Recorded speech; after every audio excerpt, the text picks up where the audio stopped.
who will then submit those, and then we'll of course take those back for review before we start the actual voir dire. Looking at the calendar, I was considering either 2 weeks or a week and a half. We did it in a week before, and I think this questionnaire, where it's a capital case, may take longer to both review and to fill out. So we may need to have some smaller groups. So I'm looking at maybe starting that process the week of the 18th of March, possibly on the 18th or the 20th.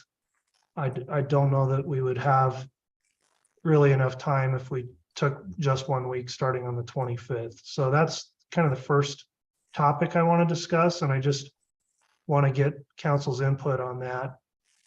Ms. Blake, starting with the state, what do you think about the necessary time we'll need to go through questionnaires, get those submitted and review them before we can start our group voir dire? Your Honor, I think the state is in agreement with what's been represented by the court. We would be inclined to recommend that we set a 2-week time period for that. Just essentially better safe than sorry if we get through them a little bit quicker. Otherwise, I think that it may delay the start of trial if we didn't have them selected. So I guess whether we want to be a little flexible on the actual day that we start the trial, or whether we want to come in a little earlier before the set start date, would be in the court's discretion, obviously. But I think if we do 2 weeks, that would be sufficient to make sure we had plenty of time. Okay, well, I appreciate your comments. And of course, part of that decision affects when we get things set up and are going to be there, and need to coordinate that with Ada County. And I've confirmed that they are available in those timeframes to begin if that's when we choose to start. Mr. Pryor, on behalf of the defense, what are your thoughts on starting with the distribution of questionnaires to a jury pool? Judge, I agree with the court's analysis, and that 2 weeks is appropriate. Okay. I will confirm those dates and get back to council. We'll still have a starting proposed date for evidence of April 1st, but we'll look at questionnaire process likely on the 18th of March. So we may submit a supplemental order that covers that. If not, I'll just make sure that council's advised of the dates we'll be doing that. So that's the first issue I wanted to discuss. In terms of our length of trial, assuming we do start evidence on or about the 1st of April, we've got it set through the months of April and May as it currently sits. I just wanted to get an update from the state as to whether or not you think that is still an accurate time frame for your trial, Ms. Blake.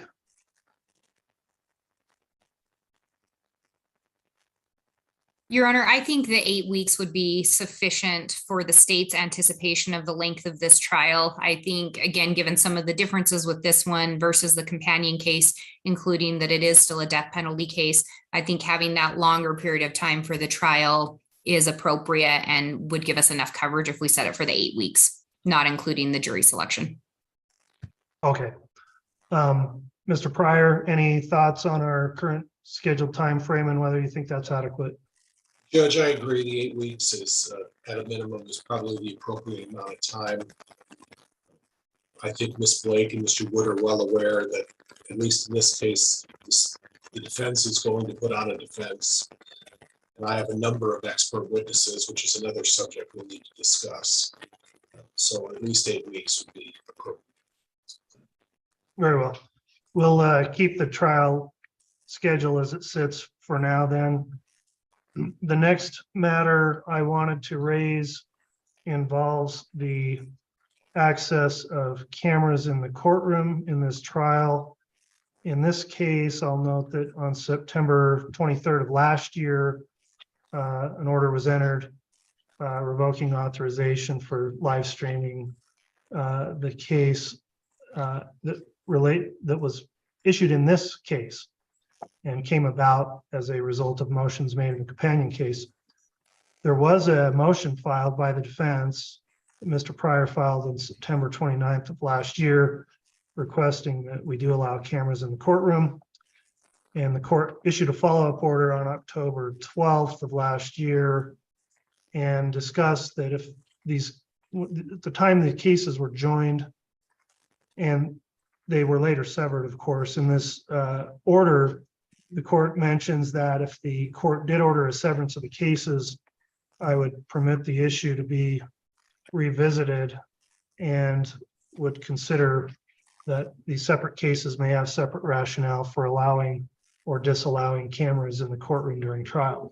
So without arguing the motion today, because this potentially raises the right of media intervention into the issue, I would just like to schedule a hearing, and the issue would be the determination of cameras in the courtroom for trial.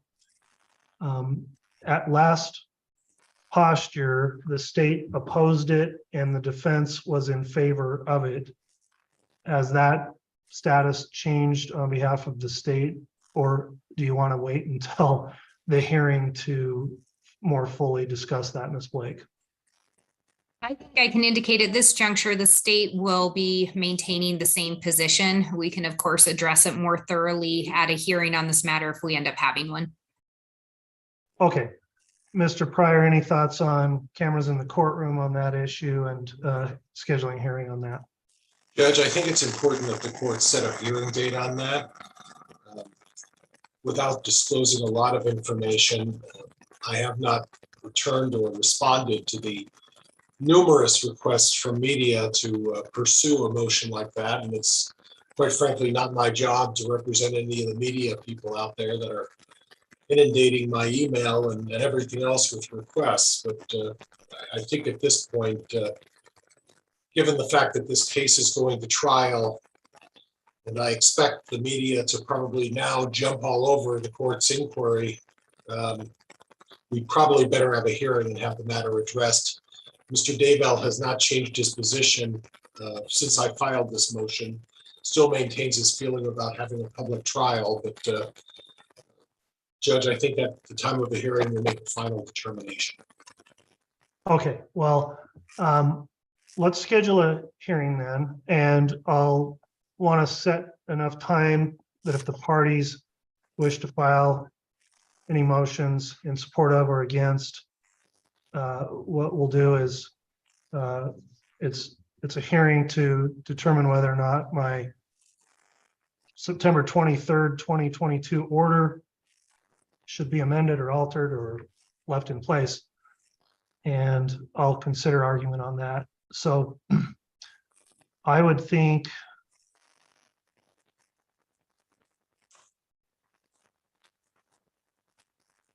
counsel, would it be reasonable to look at a December setting for that motion?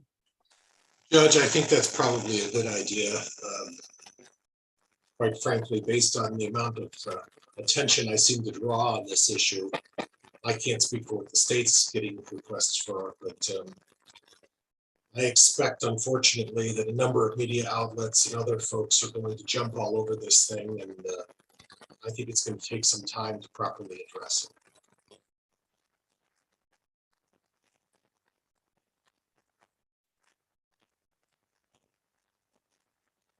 All right, I'm just reviewing my calendar. I'm really pretty booked up in December, but I can move things around.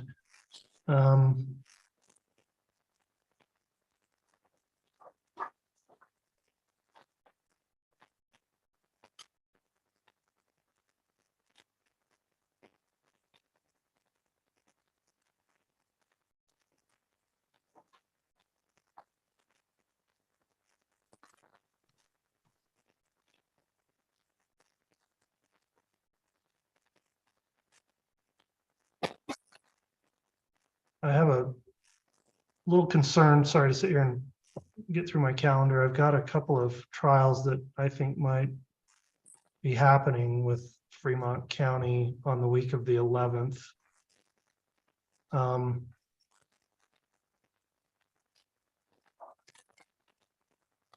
What about Thursday, December 7th? Judge, I have a matter on that day that I have to attend to. I apologize, but Other than the week of the 4th through the 8th and the 20th, I'm available at any time.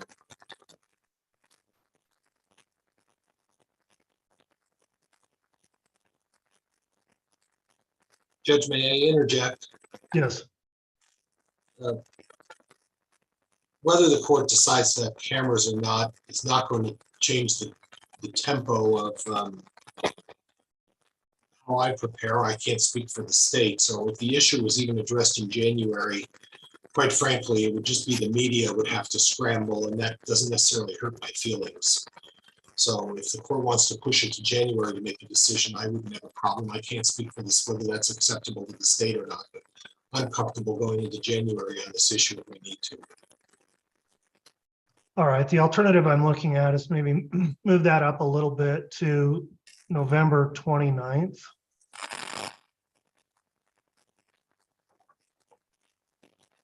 I'm available on the 29th, Judge.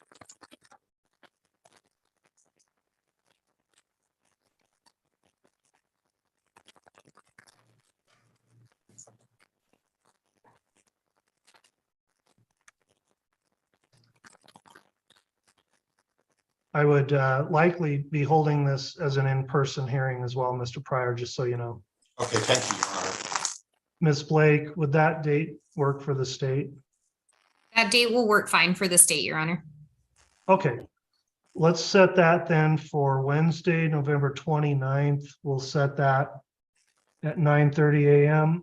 in the Fremont County Courthouse. And that will be a hearing to determine media access to the trial as it relates to the court's September 23rd, 2022 order.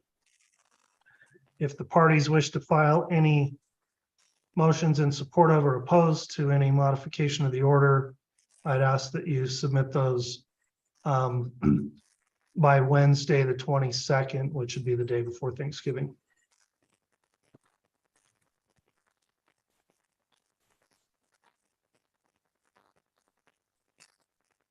All right, we'll get an order out setting that. Anything else to address on that issue, Ms. Blake or Mr. Pryor? Nothing further from the state, Your Honor. Thank you. Nothing from the defense, Your Honor. Thank you. All right, counsel, that I think covers what I wanted to specifically address today. Are there any other matters while we're here on the status conference that either party wishes to raise as we get towards the road of preparing for trial? Ms. Blake, is there anything the state wanted to address for the status conference today? Yes, Your Honor. One of the reasons that the state had wanted to have a status conference is with the last case, and especially when the cases were joined for trial, the court had set a monthly hearing date that we just had a day set aside so that we weren't scrambling to find dates to coordinate with counsel's calendars and the courts. So we would like to request that the court consider doing that. The state does have 3 motions that we intend to be filing here in the next week or so. And I'm not sure when the first availability for a hearing date would be, but if we could maybe set a monthly date just to have that preserved.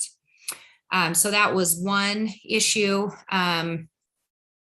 Another one, and I think Mr. Pryor was going to address this as well, but we just wanted to make sure that we had the discovery deadlines, that we were all on the same page. I think there was some confusion or concern on the expert deadlines. We had modified those previously when it was a joint trial. We changed those up a little bit. So I think we just wanted to make sure we were on the same page with those disclosure deadlines. And with the court setting the jury selection, I think we also just wanted to double check if jury instructions, if that's going to affect any of those filing deadlines. Since the official trial start date would be April 1st, but we would be starting some other stuff on the 18th of March. We just want to make sure that doesn't impact the deadlines. And then we also, I think the court was waiting on a stipulation from the parties regarding some DNA testing that had been requested by counsel. In fact, that was the main basis for the severance in this case. It's our understanding that the defense is not going to pursue additional testing. We wanted to make the court aware that the state is not going to pursue additional testing at this time. That has been a little frustrating for the state because we do feel that that was, if not the sole basis, the main basis for the severance. And we're now incurring a second cost of trial. time for court staff and of course the offices involved in this, as well as extra testimony for the witnesses. So it is a little frustrating, but we did want to update the court that it's our understanding that testing is not going to be completed, so that the court is not waiting to see that or a stipulation regarding that matter. Okay, well, I was not aware of that, so I appreciate you bringing that to my attention. In terms of the, thank you, Ms. Blake. And I'll get to you in a second, Mr. Pryor. I agree, it would be helpful to begin with at least monthly set dates for motions. In lieu of trying to dig through calendars today, I'll reach out likely through my staff attorney or through an email to council to get availability.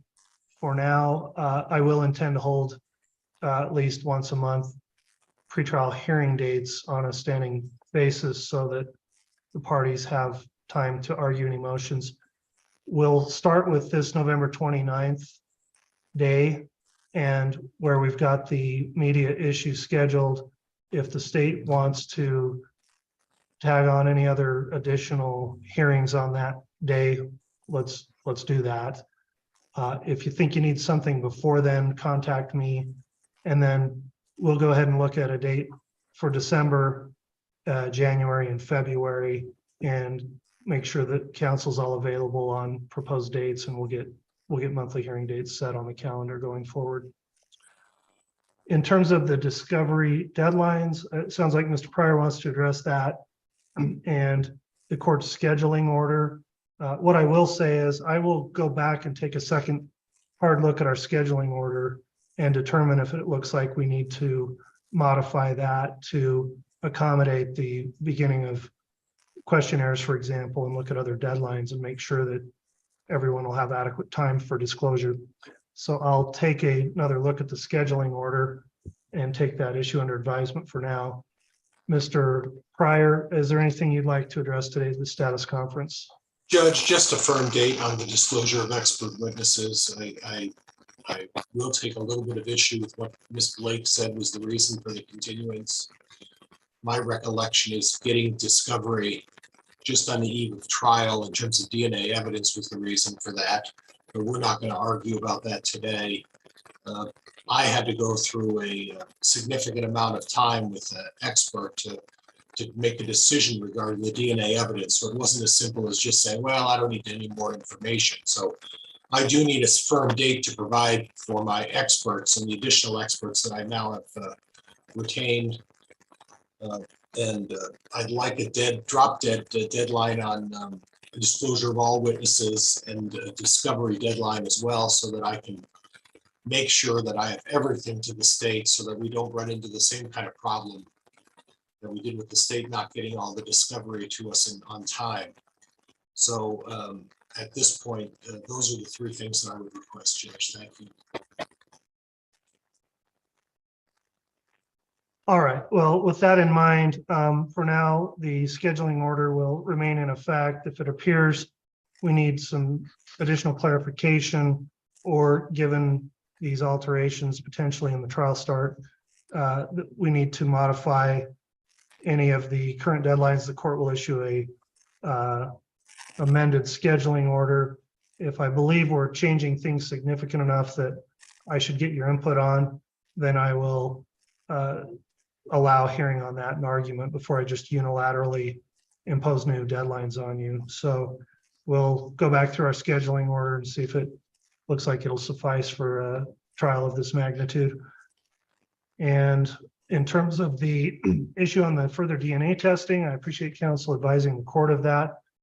Clearly, with the representation made here today on the record, the only substantive change that has in the case is that would likely then not be considered any cause or good cause for any request for a trial continuance if suddenly somebody decides they do want to have it tested and there's not time before the trial. So I'll take you at your word that it's not going to be tested, and so it wouldn't create a basis for any delay in the case. And we will look through the scheduling deadlines to see if anything else needs to be modified. I'll also make sure we reach out to council to get our standing hearing dates scheduled starting with December. And if you think you need a hearing before November 29th, then contact the court. And Judge, I looked at the court scheduling order and I'm just a little unclear as to the actual deadlines and what I represented in terms of disclosure of witnesses and that. So if the court could reach out to all parties just to make sure that we all know what our deadlines are, because I'm a bit confused on the scheduling order, but that can be done in another capacity and a different type of hearing if necessary. Okay, fair enough. We'll look through the order and add any clarification that appears necessary. Thank you, Mark. All right, that'll conclude the issues I had today. Ms. Blake, is there anything further the state wish to bring to the court's attention this afternoon? Your Honor, just one additional thing, and I know the court's directed us to reach out to the clerk, and I'm happy to do that. I did just want to give everyone a heads up on a couple of the state's motions. We are going to be reaching out to see if we can get an earlier hearing date on those. And then that brought to mind, I think last time, I don't remember if it was a formal order of this court, but I think we'd set some deadlines on filings. So if one party filed a motion, I believe it had to be 14 days before they scheduled hearing, and that would give the other party time to file theirs 7 days before. So I just wanted to check if we are going to stick with something similar, just so we know as far as when we're trying to set a trial date that we stay, or not a trial date, excuse me, but a hearing date that we stay within those parameters. All right. What we can do is incorporate some language that would cover response and reply deadlines in our notices of hearing. So I think it's a good point, Ms. Blake, to make sure that we're not getting hit with voluminous filings just on the eve of hearings, so that everybody is prepared. I'll include language in future scheduled hearings to incorporate deadlines for filing of motions to be heard on those dates, as well as responses and replies. Mr. Pryor, anything else to bring up this afternoon? Judge, just that I'm a bit concerned Ms. Blake's going to try to get a hearing date before the November 29th hearing. And I would note, Judge, that I'm a little stacked up, and given the holiday for Thanksgiving coming up, I'm not going to be difficult, but it's going to be difficult for me to find some time before the 29th of November to have such a hearing. Knowing that we discussed with Ms. Blake what those hearings are, I'm going to find that problematic. So just so the court's aware of it. All right, well, I'll leave it up to council to contact us and schedule things and try to work together to have a agreed upon date. But if it can't, then I'll set hearings for you. So I appreciate the concern there, Mr. Pryor. All right, I believe that'll conclude this portion of the hearing today. As I mentioned before we started, there's also an ex parte issue that the court finds is properly brought by the defense. I will conclude this public part of the hearing, and an ex parte motion will next be heard, which will be sealed in a closed hearing, and the court will allow Mr. Pryor and Mr. Daybell to remain in this hearing and ask that all other parties be excused. So thanks for your attendance this afternoon. Let's go ahead and take about a 5-minute recess to clear everyone out of the courtroom, so to speak, virtually, and then we will continue with the ex parte hearing, Mr. Pryor.